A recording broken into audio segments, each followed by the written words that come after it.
From the deep, dark reaches of Star Trek Online comes Nicholas, Tabbytha, and Grebog with another episode of Fleet Action Report. Hello and welcome to the Fleet Action Report, the show where we don't just make our New Year's resolutions, we destroy them with high-yield torpedoes. Nicholas is out tonight because he tried to outdrink a Klingon at a midnight bell and is currently in a medically induced coma. I'm Tabbytha, and here's Grebog. You didn't read what you wrote for me in the show notes. That's interesting. Yes, Grebog, well, I wrote more, but I ran out of breath. But I'm Tabbytha, the glitter that you'll find in your carpet come August. And here's the man with the Starship grade duct tape, Grebog. We call it, so NASCAR has speed tape. We call this nacelle tape. Oh, I like it. I was blasting through what I had written, and I did miss a couple lines. Camperi's out here skating around on the ice. Woohoo! All right, so yes, computer run program episode 283, year in review. I know it's not a punny title, but it is what it is. We'll be naughty, apparently, according to Camperi. Naughty. But being here is support enough. We appreciate all the people that come out and hang out with us while we do the live recordings for our episodes. If you want to financially support us, all proceeds goes towards either helping us with the equipment of the show or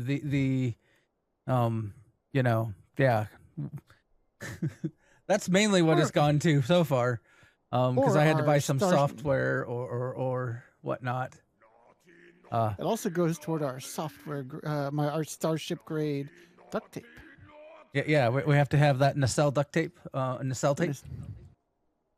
Because without it, the Omega probably would have fallen apart by now. And if you don't want to subscribe and give Twitch your money, you can head over to Coffee and buy us a cup of coffee. They give us a better cut. And we appreciate everybody, whether you're just here, even if you aren't doing any of the financial support stuff. We appreciate you all. We do. All right, Tabby, how's your week been? What have you been up to? Well, I've been flirting with with one of the various death plagues that's been circling around, and I currently kind of feel like crap, but it's okay. It's okay. Other than that, I've been playing STO. I've been playing some WoW, trying to finish up stuff before Remix ends. I think I'm going to be able to get at least the Remix exclusive stuff, but I don't know about everything. Other than that, just New Year stuff and other stuff. And how about you? I'm doing all right. And yes, hello, Nimoy and White Wolf. Thank you for coming hanging out. And all our silent lurkers. White Wolf, I used to play White Wolf TTRPGs all the time. Like Werewolf the Apocalypse, Vampire the Masquerade, all that stuff. I did that until I scared somebody. You? They let me play a Setite. Oh no. That's enough said. And the game went sideways. So we'll just leave it at that.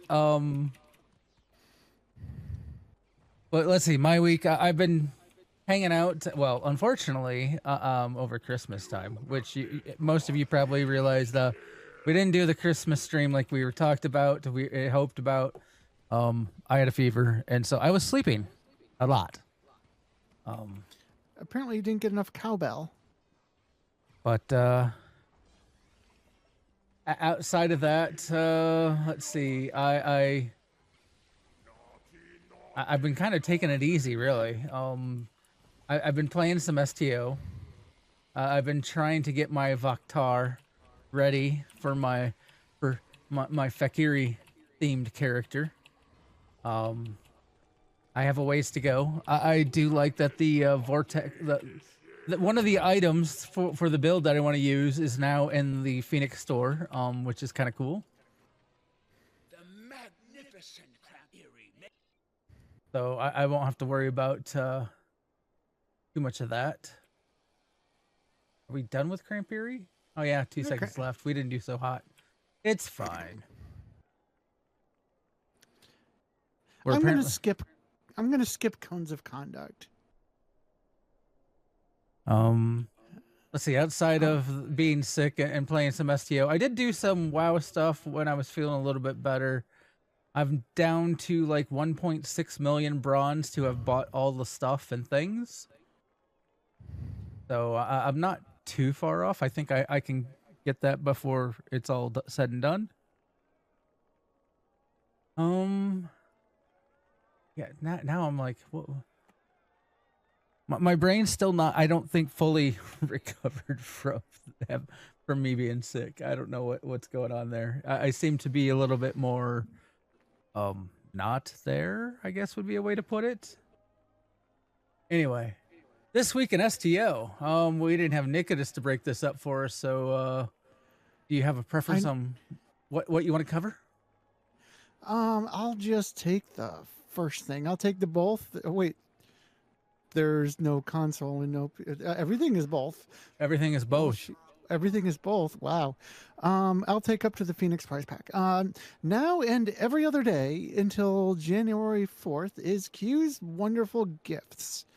You can check the promotion tab in game for various free items, which will change every 2 days. These can be claimed once per account, and some items may bind to to the captain you claim them on, so be sure to claim them on the captain that you want. The current gift is what is it? Let's see, promote the candied tube grub, which actually makes it easy to get your winter tribble, because if you feed a Winter Wonderland item to a tribble, it gives you it reproduces into a winter tribble. And it's not just some of the free ones that they give you, but any of the Winter Wonderland foods. Speaking of Winter Wonderland, the event is continuing to go on until January 7th. So you've got about 6 days of 6 days. Too late to get 100% if you start now, but you can always reduce your buyout. The reward for it is the Fek'Ihri Vok'Tar Temporal Science Vessel, which I think Grebog is planning to do a theme build on, making a Fek'Ihri captain, or doing our best to create a Fek'Ihri captain. Yeah. We need more cryptic devs. We need more alien creator parts, please. Indeed. And right now you can save 25% in the Zen store from December 7th, ongoing from December 17th to January 7th at 12 p.m. Pacific on all platforms. 25% off almost everything. Some exclusions apply in the Zen store. Event buyouts, including their second chances, are not included in this sale, allegedly. Pretty much the bonus Zen and the Zen sale are until the 7th as well. All right, so we also have a Phoenix prize pack event going on. This was to help introduce some new items into it. You have until January 6th to get your free Phoenix prize packs at DS9 or Drazana Station. The new items... Do I have any of the tokens on me to open up the store? No. So they added some new items. Some of this was in the Mud store. It's about time pack. Every time... I'm pretty sure that you have to get it 4 times to get all of the things out of it. So I've yes, got the thing. I've Cool. got the Phoenix prize to open that. And so inside that pack, you can choose a Breen Tactical Officer candidate, Riemann Science Officer candidate, Davidian Ophidian Cane, Shard of Possibilities. Those two are both devices. If you remember, if you've been a long time STO player, these were all when they used to do featured events or featured missions, and you could get these from doing those featured missions. They also added in the Universal Console Temporal Vortex Probe, which is pretty good for some EPG builds. Universal Console Dispersing Nanoprobe Assimilator. I think that could also be beneficial to some EPG. Universal Console Akar's Vengeance. I know some people like that for also some builds out there. Coalition Repulsor Armor. Holographic Marshal Janeway Bridge Officer. Yeah, so if you missed getting any of that stuff when they were part of the events in game, you can now just get them from the Phoenix Prize store. I like seeing them add in stuff to the Phoenix store, making it more relevant again. Yes. Yeah, that dispersing nanoprobe assimilator does provide some control expertise. Yeah. So Yeah, I thought I remembered some people liking to put that into some of the control builds, like EPG control builds. I mean, and what better way to control your enemies than to assimilate them? And apparently Nimue has troubles with tribbles. Yeah, yes, indeed. I mean, I think we've all been there. One tribble gets into your inventory, then suddenly you have like an entire inventory full of tribbles. That's why my Klingon always keeps a cannibal tribble on their person. I think all captains probably should grab a cannibal tribble at some point. And for those that don't know how to get one, it is through doing the duty officer missions on the KDF side. You can get a cannibal tribble, and you can get multiples, and you can send them across to your other captains. You don't have to be KDF to have one. Indeed. All right, so this is a very special episode. Not our normal. Stay tuned for a very special presentation of Fleet Action Report. We're gonna go over some of the stuff that's happened this year for STO, which honestly, I don't. If we went into super details on it, we wouldn't be able to cover all of it. But highlights. We'll highlight what's happened in STO. Give some of our favorites of stuff and things, and then also maybe some predictions for next year, or I guess this year. Now we're now in 2026. But yeah, so this year, so the state of the game. I mean, we have seen poor Cryptic being bounced around like a yo-yo.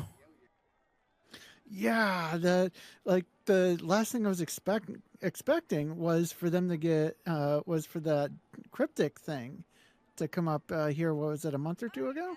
Yeah, I was kind of expecting Cryptic to have a home for a while where they were, but I'm kind of glad in a way that it went the way it did at the end of the year. I think it's better for the game in the long run, because as we talked about when this all happened, like Embracer is just a holding company that as long as you're making enough profit, they'll keep you, but they are very stingy on what enough profit is, and they made a lot of game companies cut projects and lay people off to try to help make that thing. And I don't know if Cryptic would technically have made them enough money, since they made a very bad decision when buying Arc and Cryptic. And Cryptic has no investment in the IP whatsoever. The only thing, like, Embracer. yes, what? Oh yeah, Embracer. Sorry, misspoke there. Yeah, Embracer has no investment in the IP whatsoever. They pretty much they buy up things, hope they make money, and if they don't, they gamble on things whether or not they make money. And if they don't, well, tough luck. And yes, it's important for these companies to make money, but they also need to care about the actual thing that they're making money with, and that's why Cryptic getting it back is so important, is because Cryptic is the original home of STO. It's where the people who actually care about it are. And so it went over to it went over to Deca slash. Oh well, went back to art. Yeah, You keep saying yeah. cryptic, and I'm like, technically. I know. This is a like a broad bullet point overview thing going. But pretty much while they were at Embracer Group slash Deca, they picked up some quality talent out of it. They assimilated into a good. They assimilated everybody they could into a good solid STO cube, and then transferred it back to Arc. Does that make sense? Yeah, and okay. Since our Arc or Golden Arc as the main company that now owns Arc and Cryptic, and I can't remember what else they bought out of the whole deal, but yeah, since they've been with Cryptic for so long, that they care about what's going to happen, and I love to, like, it was the stream immediately after was very telling from the devs. And what I mean by that is the devs were very excited. They seemed a lot more jovial than they had in the past, which to me is a good sign that they think that they're in a much better spot and much, yeah. Yeah, like the dev streams came back, and like the quality of the dev streams seems to have gone up a notch too. Like all the devs on the stream just are a lot more they're a lot more expressive is the word that I kind of want to use. Yeah. And they've started interacting with the community a lot more. Not just in the streams, but off the streams too. Well, and sometimes they've been finding, though, you got to remember, like, so for us, we're really late for a lot of the folks that came on board during Deca time, because a lot of them are over in the Germany region of time frame. So this is like the 5 a.m. ish or some silly number. Like it's too early for them to be up in our stream, which I get that. Oh yeah, yep. I mean, it's fine. It's fine. Also, Starry and White Wolf, thank you for the follows. Don't want to miss those. Indeed.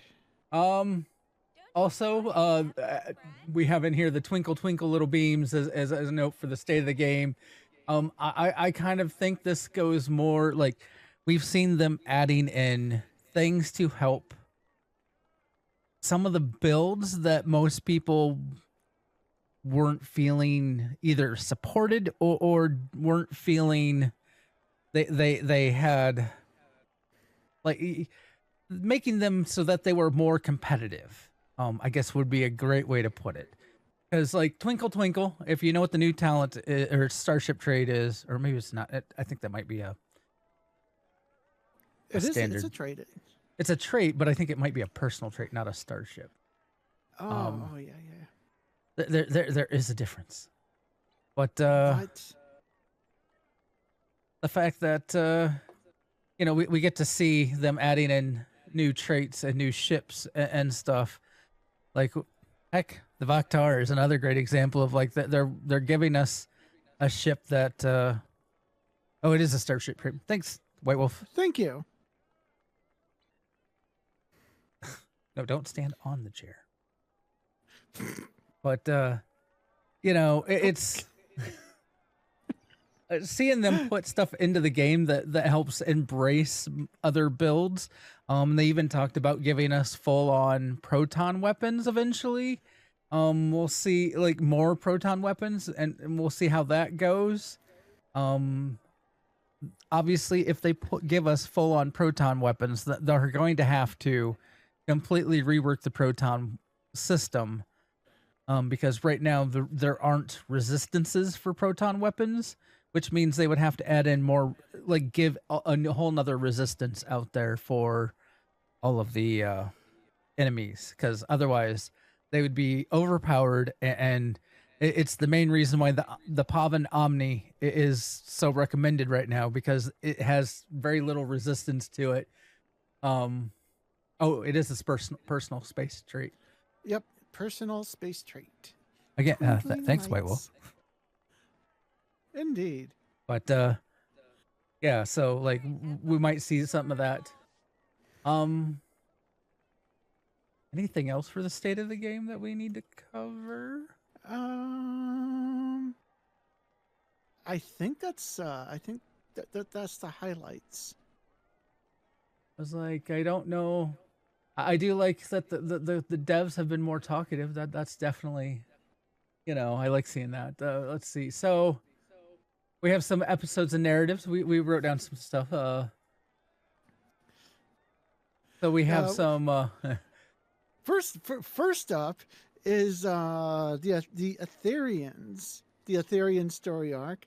The kind of the curse your sudden but inevitable betrayal, because spoiler alert, the Etherians are not our friends. They're alternate reality Borg-Iconian hybrids, or Borgconians, as it were. Not Snowconians. Those are different. No. Borgconians. And so we had season 33, which was unveiled, which gave us the episode Axiom, and praised for its survival horror. Though, we had the survival horror atmosphere aboard the harmony and the vocal performance of Jonathan Del Arco, or Hugh. I love seeing Hugh come back.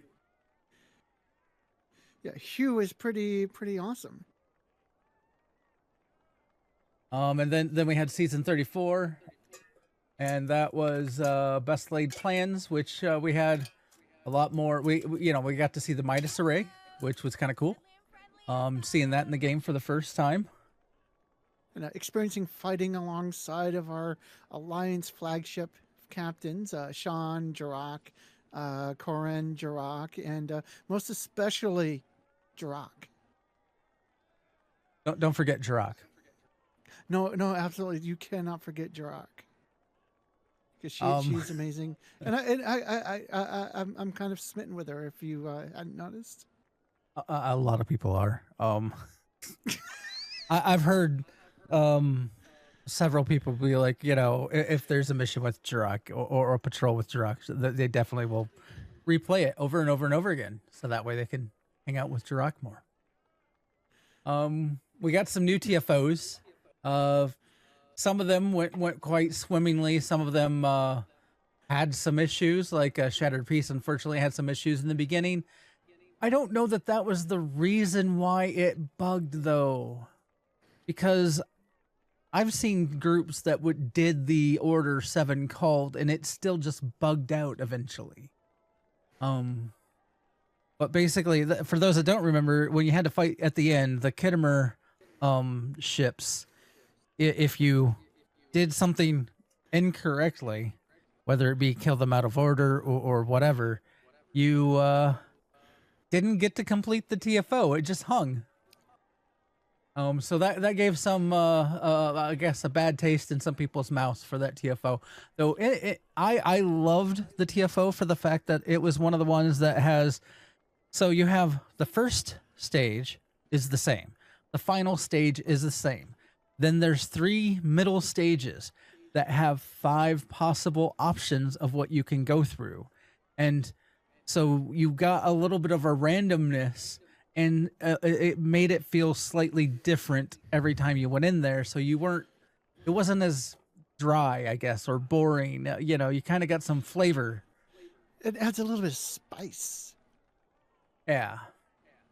We also had the TFO Devil's Heart, which was a nod to a TNG era novel, which, well, I don't It know. was just a nod, honestly. I expected so many things. Like, I'm like, oh my God, they're referencing the book. That was such a good book. Let's see where they go with this. And And then we also got the Royal Flush one, which, you know, if you're a king, you need a nice golden flush. Oh wait, no, that's not what we're talking about. We are also not talking about cards. Yeah, we're not also talking about cards. But I'm trying to remember which of the new ones this is. See, that's the bad thing. We have so many. All right, this is the one with the planet killers and the Borg, and we're in fluidic space. And No, not. well, wait, maybe is we're it? not. We're, No, yeah, this says Borg inside fluidic space. Planet killers, where you have to go out. You have the 3 paths, and you're taking out cubes. Then they turn into a fusion cube at the. oh, yes. Yes. Yeah, and their power level goes over 9,000. Yeah. That was But an it's- interesting one because I'm pretty sure the other one that you might be thinking of, which I was trying to make sure I wasn't getting confused with, is the Viscous cycle. yeah, like it was the older one that we had before. Yeah, because that one we were in fluidic space. There were Undine and there were Borg, and we had to go to 3 different three different like capture points and beam people into the maw. Oh wait, I thought you were thinking of the guillotine, which is where we had to where we got the 2 cubes at the end. We had the things where we had to back when we were thinking we were friends with the Ethereans. Oh yeah, before their sudden but inevitable betrayal. Yeah, yeah. Yeah. We had a lot of ships released this year. I think they said there was 33 of them. A whole shipload of them. Yeah. So like the Etherean Salvation, which was one of the newest ones. So these are all ships you can get next year in your premium box. Oh yes.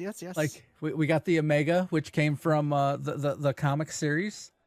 The Trafalgar, which apparently has a really great trait on it. Isn't that kind of like an updated Atlas? The Trafalgar? Maybe. Yeah. I mean, maybe we'll see the Atlas again or something. I don't know. I don't know. The Breen Yod Thought Dreadnought Carrier, which was featured in season 5 of Discovery. 5, yes? Yeah. Sounds Yes. right. Yeah, unfortunately they could not make it full scale. Otherwise, it would pretty much take up an entire map. Well, I mean, when the ship would take over, what? You could put the crossfield inside the hangar bay and spin it around. Yeah, it could fly around inside the hangar bay like it was a shuttle. Yeah, unfortunately, to bring it in game, you can't do that kind of size. Unfortunately, so I guess it's the Baby Breen Yod Thought Dreadnought Carrier. Baby Breen, oh, it's so adorable. We got the Promalian Command Battle Cruiser, which was in a TNG episode, if I remember correctly, that they found with just dead, well, yeah, skeletons on board. Yeah, let's see. That episode was Booby Trap. We have the Echelon Intel Science Spearhead, the Packled America Worker Clump Ship, which is actually what this captain flies.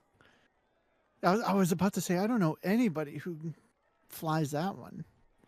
I mean, okay. It's I was looking at someone's rating of the ships that were released this year, and it's not rated highly by many people.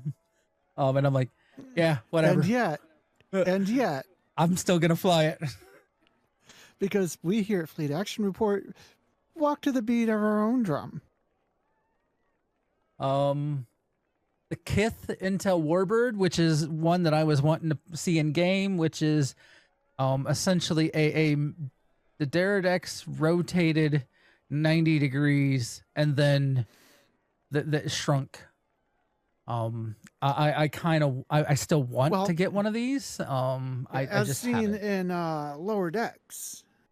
Yep. And it's like not like the entire Daradex was rotated 90 degrees, because like the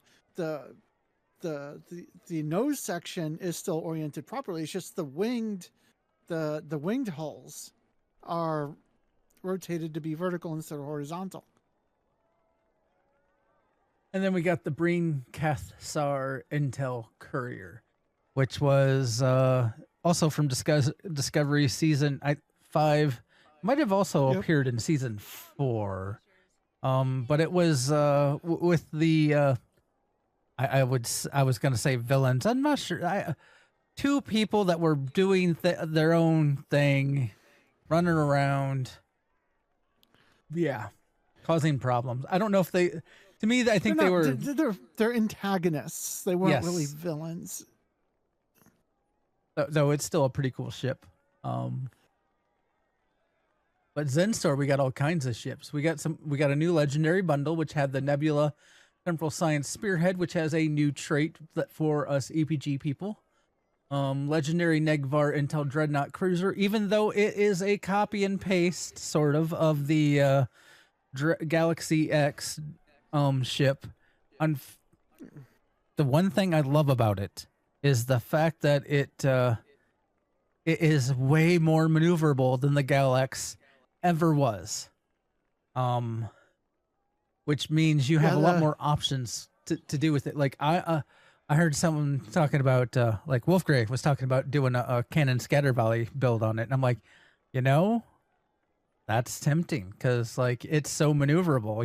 You can get your front facing. Yeah. There we go. The legendary Nebula, right there. Legendary Nekvar, right there. And the legendary Delan. Yeah. I was kind of hoping to see when doing the Azure Rescue, the legendary Delan replace the Delan Warbirds in there, but That's actually kind of cool because I'm not really a big fan of the Delan Warbirds. I do like its look. It's a pretty nice looking ship. Now this is really slick. But of course, the legendary Nebula is one that the community has been clamoring for a while because it's the 4 nacelled Nebula. It's got the 2 nacelles and then the 2 widow bitty baby nacelles up top. Apparently, and when they were showing it off in the stream, that stuff up there, by having the 2 nacelles up there, it adds in a lot of other things you can stick up there. Some of it looks a little goofy when you start putting them up there. So, I mean, you know.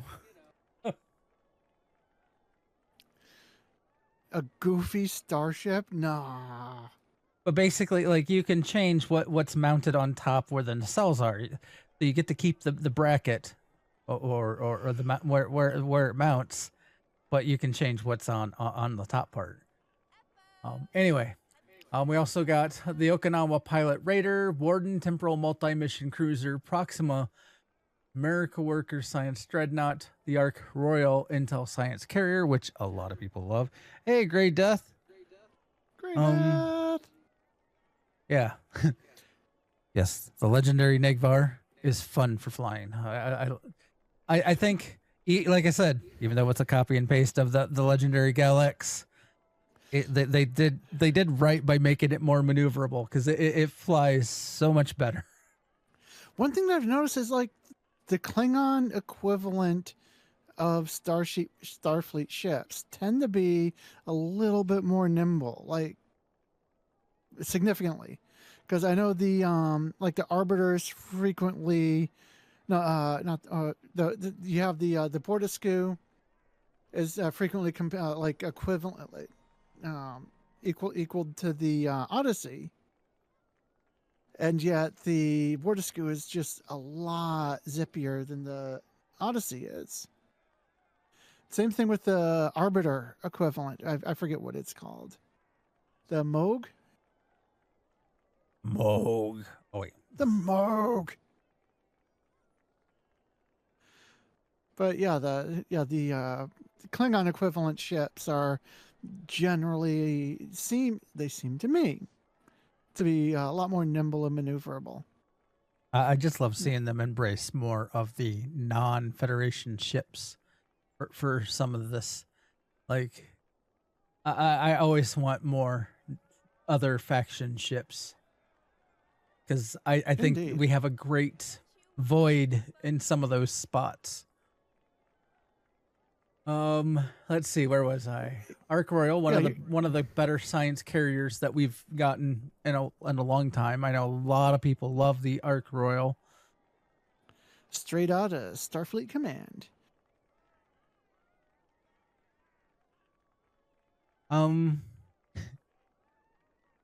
Yeah, I haven't flown the new Nebula. I don't know. We've had so many Nebulas, like. Yeah, click on this drop down list. This gives you an idea on how many nebulas we've had. And so I'm a little bit I don't want to say burnt on it. It's just I have so many other nebulas. I mean, I'm sure it's a fine ship. The Nebulas and the Mirandas all have so many variants. We got the Pioneer 2, which and the Shangri-La Command Warship, the Kerala. We you know, there's some good ships that they put in the game this year. And then of course event ships. We got some interesting event ships like the Vok'Tar, one of the better science vessels that we've been given for events in a long time. People are comparing it to the Vern, which used to be the top ship for EPG. Know what I mean, so Vern? it's kind of cool to see a free to play, like, you know, for free to play people, that they can get a ship that rivals what used to be one of the top EPG ships just by playing the game. I love seeing them add ships in that can compete on that level. We got the Voth Stronghold Merrick Worker Dreadnought. Technically, we already had one, though it was only tier 5. But it's nice to see that we got the tier 6 variant. And then we got the Federation Intel Hollow Brick. As seen in Star Trek Insurrection. I mean, it's that also is, from my understanding, a pretty good ship. I haven't flown it yet. I haven't really delved into the hollow ship, but from my understanding, it's a pretty good ship. Then, of course, we can't forget the Garrett Command Alliance Dreadnought Cruiser. I love the Garrett. I really do. Yeah, it is a great platform for a lot of things. I love seeing them giving us ships that are pretty good for free-to-play players, because unfortunately in the past I feel like free-to-play, like the event ships, were kind of sometimes they would have a console, or sometimes they would have a trait on them that would be worth picking up, but the ship itself wasn't worth flying. A great example, I think, is like the Ryzian weather ship. Has a great trait on it, or it has a good console, I think is what it has a good console on it. The trait is okay, like if you don't have anything else appropriate to slot. Yeah, the Helios is a good ship, but That was Oh yeah, last it year, was. It or I was. guess the year before. I mean, technically, la- last year was like yesterday. I remember last year like it was yesterday. And I guess we can't forget the Merchantman freighter. Though it is a what, tier 5 freighter or tier 4 freighter, so Yeah, like I forget that that one exists. it's a thing. It's neat to see them add in some of the stuff in game that we don't have. I think the big thing about that one, it added in a bridge for everyone that doesn't have like the Suliban ship and wanted a bridge that has more stuff in it. Yeah, like what is it, a bank and is Yeah, that the exchange? I can't remember what's all on that bridge. But yeah. Though they also gave was this last year or the year before? Like, was this 2025 or 2024 that we got the Grand Negus as a freebie that they gave away? I can't remember now. The ship was in game for a while, so it's not like a new ship. But the fact they gave it away, that was another way of getting people. Like, you have a Dabo table, you would have, you know, an exchange, you'd have your a bank, you have pretty much. November, late November of 2024. Well, you know, it's been a year. Yeah, it's 2 years ago now. Okay, so we now have, I guess we need to move on to our favorites. Nicodus's favorite. I one of the things Nicodus put in here for his favorites, I know he's not here tonight, but he gave us a list of his top 3 favorites. And that was the build that Tabby and I put together. One of them was together on his Farasan Silithus. Silithus escort. You know, out there in the deserts of World of Warcraft. The bug-infested deserts of World of Warcraft. You need a good ship to get you through it. Yeah. So you need a Silithus escort. He loves how well it works, which is good. I'm glad he enjoyed it because, you know, sometimes some of the older ships are hard to get a decent build on. I'm not saying it's impossible. You just gotta think. It's a puzzle. You know. Think outside of the 5-dimensional box. He also really enjoyed the Etherean reveal as to who they really are and their ultimate goal. By extension, he also really liked getting to spend time with Hugh and Seven. And his last thing is he really liked the anniversary bundle and the fact that we got a new KDF and Romulan legendary ship. Both of those ships are really fun to fly with. I'm trying to remember the anniversary bundle now. Let's see. Ship bundles. That was the 14th? 13th. No, not 13th. 15th. 15th. The 15th anniversary bundle is like a lot of the ships that we just talked about, like the Pioneer 2, the Ark Royal, the Kurla, and then as well as the Theseus, and the Exeter Cruiser refit as a lower tier value add. See, he says here, new KDF and Romulan. He liked the anniversary bundle and the fact that we got new KDF and Romulan legendary ships. Oh, I think he snuck 2 things in there. Oh. Yeah, because I asked for 3 things, but he decided he wanted to sneak a 4th one in. Sneaky Nick. But yes, he likes the the anniversary bundle, and the fact that we got a new KDF and Romulan legendary ship. What were your what's your top 3 things there, Tabby? So I put getting the Garrett for free because as I mentioned, I love this ship. I don't have it on this character because this is my KDF character who flies the D7. But yeah, the Garrett, I I'm just over the moon about it. The Starfleet command ships in the game. One of the early games that I played back in the late 90s was Starfleet Command 2 Orion Pirates. And then later on, before they yanked it, I played Starfleet Command 3, which was the TNG iteration of Starfleet Command.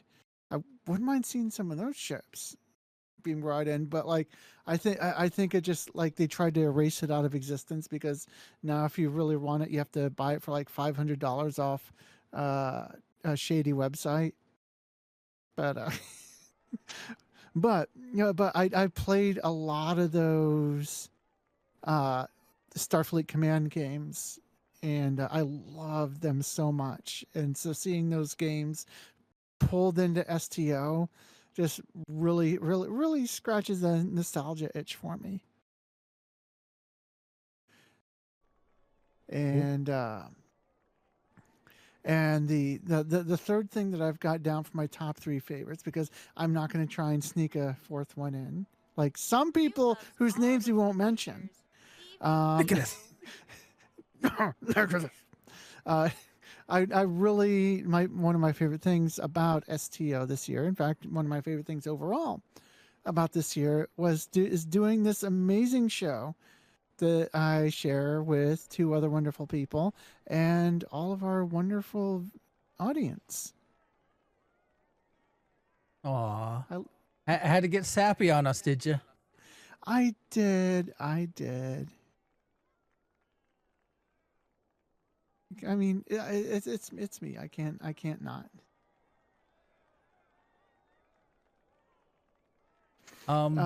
For me, I guess I'll start. Like, I put in here the fact that devs are openly chatting and working with the community. To me, that's been huge. I know at the end of,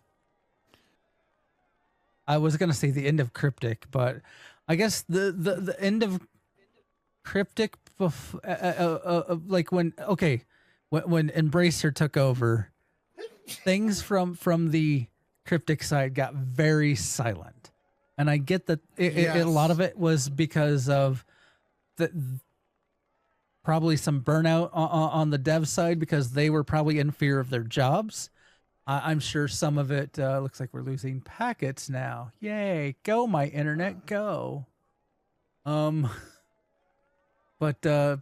you know, like some of it, like burn, because when you're in fear of your job, and then there's also probably a lot of it that they couldn't talk about, because like when things change on the back end, they're probably telling them to be more tight-lipped. Don't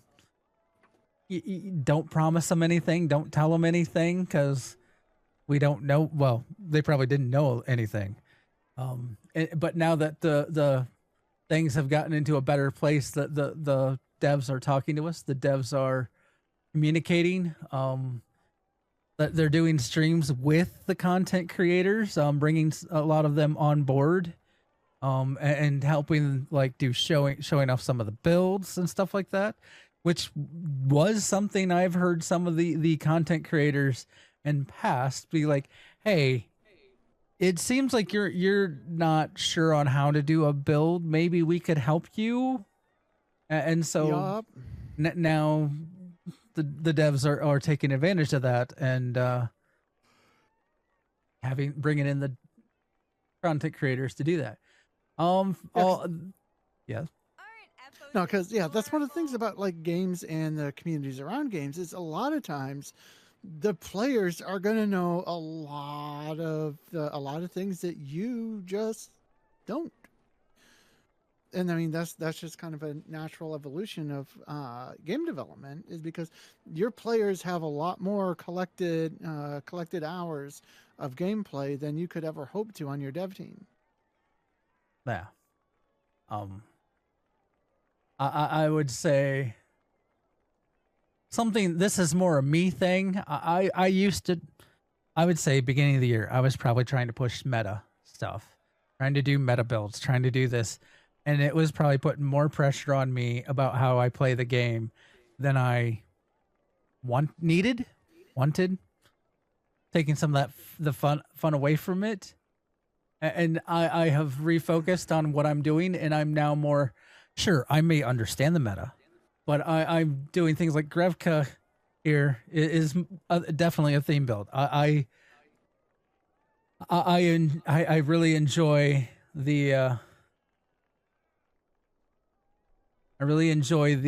having the just goofing around, blowing stuff up, making it a ship that like going through. I went through now I haven't gotten the Twinkle Twinkle trait yet, but obviously this is a ship that I could do the Twinkle Twinkle setup on, because before Twinkle Twinkle was in game, I went through and found every different color anti-proton and put it into the build, so that way it looked like a rainbow build just by appearance alone.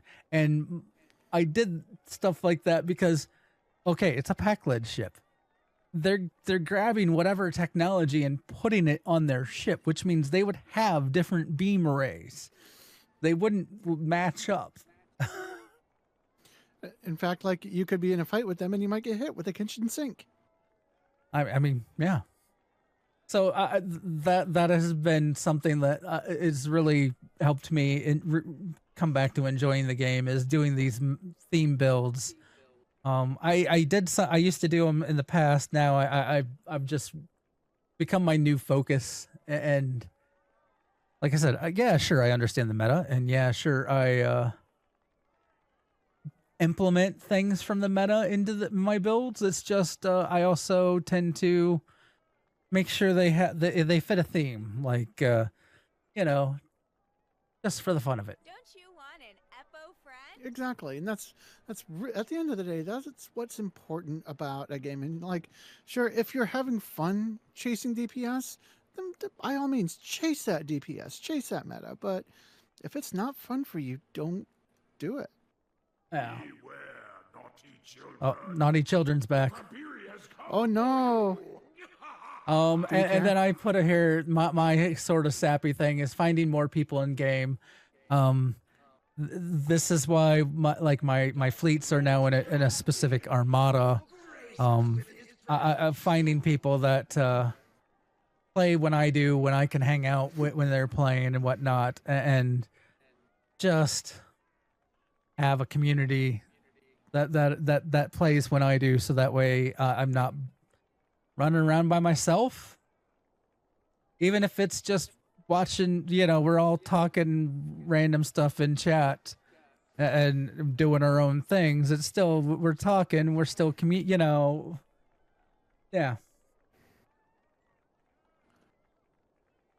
Yeah, because like, this is a social game, and yes, for some of it, like, being able to do it by yourself is good. Being able to do some things by yourself is good. It's healthy for the game, but it is fundamentally a social. I mean, it's MMORPG, massively multiplayer online RPG. I mean, it's the game is revolving around connecting people together somehow. And so if you have to play all of it all by yourself, it's gonna lose a lot. Yeah, White Wolf, you were definitely one of them. Like a lot of the people from the whole our armada that we're in. I'm pretty sure you're in our armada. Armada. They're good folk. You need a fleet or something. Yeah, we can help you out. Predictions. What do we expect them to do this next year? And be warned. We are going to hold you and each other account for next New Year's. We're going to go back and revisit our predictions and see how close or how far we were.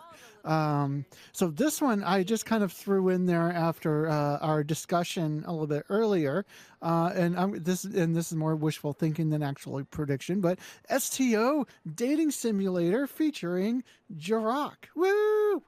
Bring it on. I figured you'd say like the legendary Negvar. date your ship. I mean, sure. They definitely they made that joke of the One They April did. 1st. They did. I mean, come on, just like Dr. McCoy said in Star Trek 6 Undiscovered Country, things got to have a tailpipe. Oh my. Oh, moving right along. Oh, so I think that given the previous Terran story arc that we went through, and some of the seeds that have been kind of laid down recently, I have a feeling we're gonna like to defeat the Etherians. We're gonna have to try and get the Terrans / Mirrorverse to join forces with us, and kind of like bring them into the Alliance, or just somehow get their help fighting the Etherians. And it would be cool if we got like either a new reputation or the revamping of a reputation, like the Terran Task Force reputation. Maybe kind of revamp that into the Terran Alliance, or like something like that. Something to kind of not just adding a story element, but like adding, like using the kind of story element to just add new stuff to the game, new content to the game. Don't you want it? Although I kind of shudder to have to grind another reputation, not only on my existing characters, but then yet another one to click on over like any new character that I make. But I'm predicting we'll see something interesting coming out of this. And as far as Etherians go, given that we saw an Etherian dreadnought in Shattered Peace, and that they have seemed to like take these kind of like a headlining ships and giving them to players eventually, I have a feeling we're going to see a lockbox Etherian dreadnought as a ship release.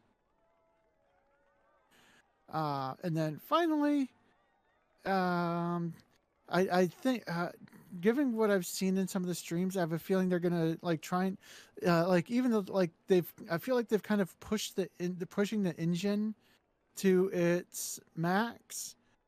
There's a lot of room for development and improvement with like the overall UI, and I think we might see some updates to the UI and gameplay stuff that gives us options to help with like the sensory overload. So like,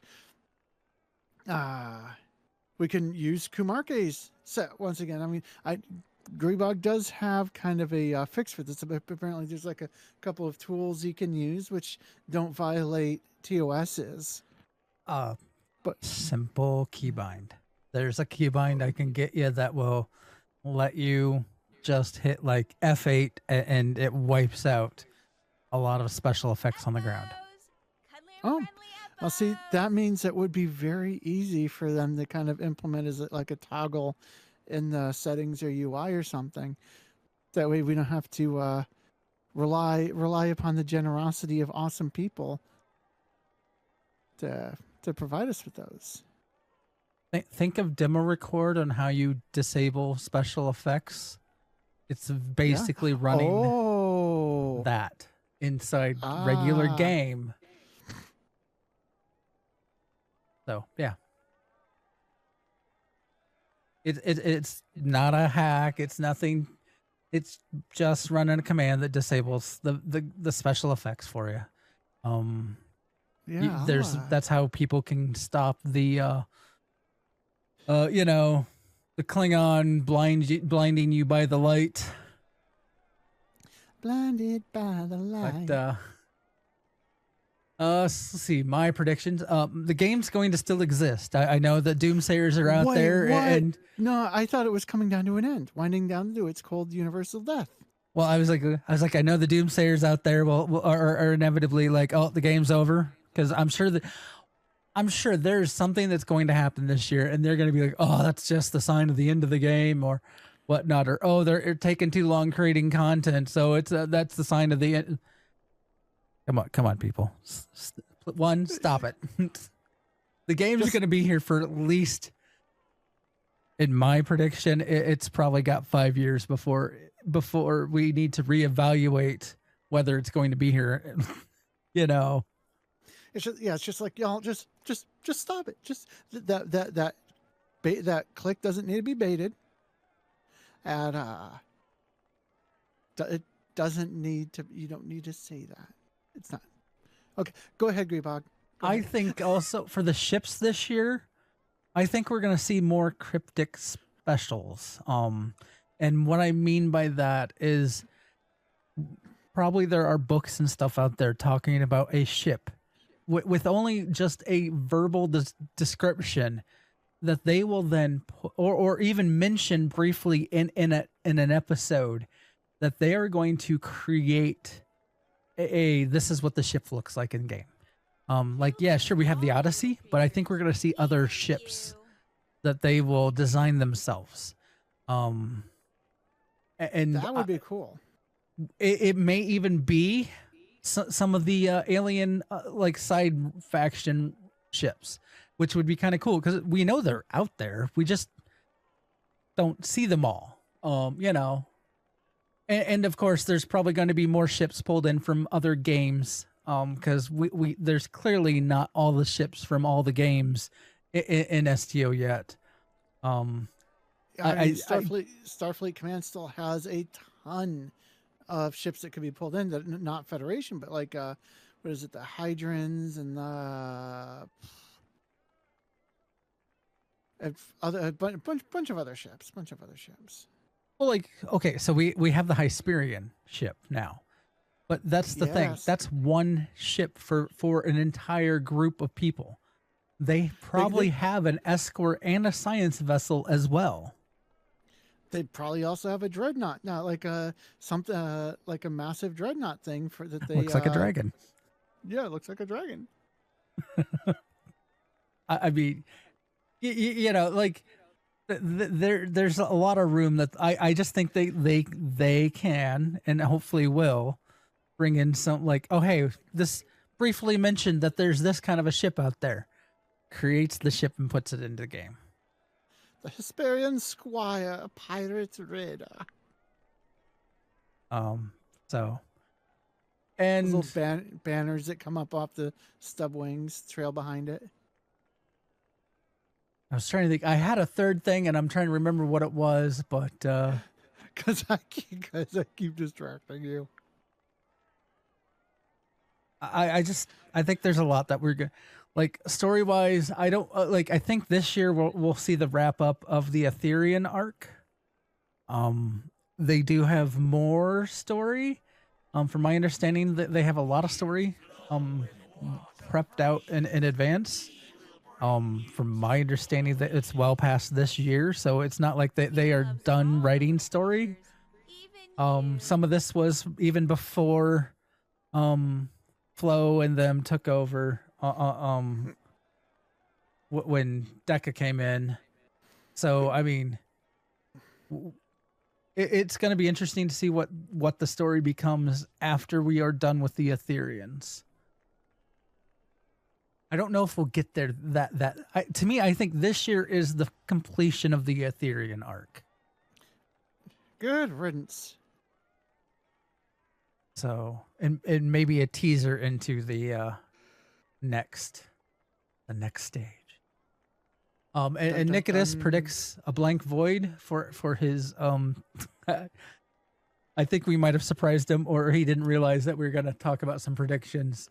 So unfortunately, didn't give us any. I mean, it was in my original show concept.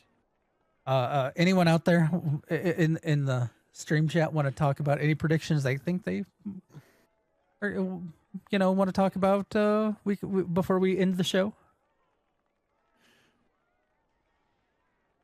I think White Wolf is predicting the summer event in July, and Grey Death is predicting Moopsie Meta. Well, I mean, I mean, yeah. We're gonna have the Moopsie Homeworld. Oh, Planet Moopsie.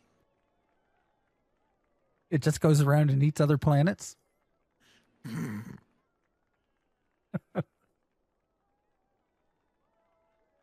I mean, there you go. Moopsie Homeworld. It's not far from the Herc Homeworld, but the reason that they haven't been touched by the Herc is, well, Yeah, the Herc are mostly bone, and well, Of course, I mean, and if the Herc ever come back, I mean, that's the perfect. Like, we just get a bunch of Moopsies. We get the Odo's beacon, and we put it on the Moopsie homeworld, and just sit back.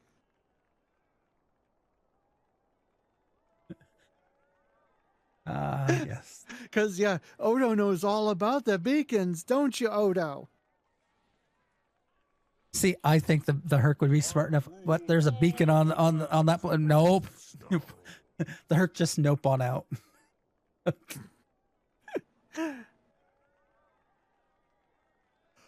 Eppos adorable? I would love to see. I know this is since they put it in lower decks. I would love to see combat tribbles. Oh no, that wasn't in. That was in Prodigy. Oh, that was Prodigy. Yeah, Yeah, I would love to see some of those those tribbles that attack. I know it's sort of Moopsy-esque, but it sort of reminds me of Critters, which I loved. I know it's a corny horror movie thing from the 80s, the Critters movie series, but I kind of loved the Critters movie series because it was just ridiculous. These little fuzzballs that would go around eating people. Which basically is a Moopsie, but different. They rolled. Moopsie just kind of slowly saunters. Moopsie flops. And what would be funny is if they made it so, because Critters, they would group up. So let's say you have a team of 5 players all using one of these tribbles. Because like we saw that they did that with the tribbles. That they kind of grouped up a little, like balled up together. So make these cannibal, or I don't know what you want to call them. Actually, it's an evolution of the cannibal tribble. Yeah. So you have these combat tribbles. They group, so 5 players each have one of these combat tribbles. They all group up, and it becomes a bigger tribble that's eating. Pretty much a single player having the thing generates the tribble entity, and then each additional player that has the tribble device increases its size, mass, damage, everything by X%.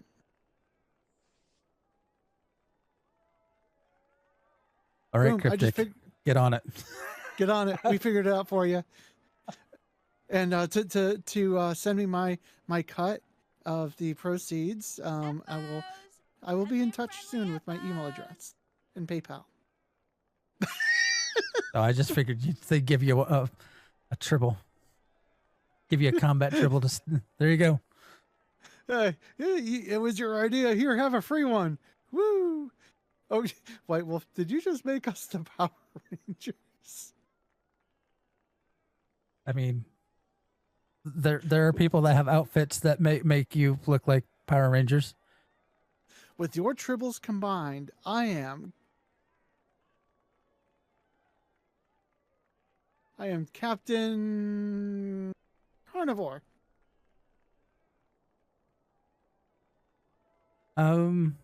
Combat tribble would be hilarious. Yeah, I think so too. The problem the reason I see them not doing it is because it would be too close to a Moopsie. That would be the one reason I see them not. But it was in the shows. It was in the show. I mean, they could just kind of give it a different mechanic. Yeah. So. But I mean, we have combat pets that kind of are similar to each other in that it's a pet and it does damage. Well, I mean, we have 2 different targs. Yeah, we have 2. Actually, technically 3 targs. Because there's a standard targ that you can get. And then you have the Nanopulse and the Grethor. So, I mean, so there are 3 targs. Anyway. 1 little, 2 little, 3 little targ pets, 4 little, 5 little, 6 little targ pets. I think that's it for our show recording. That's a show. That's a show. Next week we will be going back to our standard. Well, we're going back to doing the Iconian arc. It'll be part 7 of who knows how many parts once we get done with the missions. Let me see here. Yeah, it's part 7, and I was gonna pull up the show because I'm like I can't remember what episode we're on Butterfly that we'll be doing the playthrough. So if you have questions about the Butterfly mission, definitely be here next week. We'll be doing our fun day Monday. Fun day one night. Fun day. I might start picking up just randomly streaming here and there of my stuff and things. I'm not so sure when. I have to get over my hesitations of streaming, but you know, we'll see. Yeah, but both things. So Monday will be 10 p.m. Eastern, then Thursday 10 p.m. Eastern again. And if I'm doing random streaming, it'll probably be just random. Likely 10 p.m. Eastern ish is when I typically get to my computer. So, you know. Maybe you and I could start doing some just random streams together. Yeah, Sunday, live at the Drozana Stadium. Sunday. Well, hey, let's go ahead and end the show so I can get the recording done. We can goof around after this. We can, whether we continue streaming or not, we'll decide then. I am going to have to leave after pretty much soon after because I am sick.